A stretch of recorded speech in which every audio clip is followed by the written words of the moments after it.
এই বিড়ালটা পার্কের মধ্যে আরাম করে গোসল করছিল। হঠাৎ তার খুব খিদে পেলে সে খাবার খুঁজতে থাকে।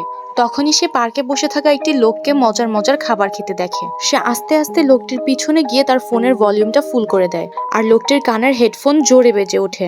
লোকটা হেডফোন খুলে ফোনটাতে কি হয়েছে তা চেক করতে থাকে, আর তখন বিড়ালটা সব খাবার খেয়ে সাথে হেডফোনের একটু অংশও খেয়ে ফেলে।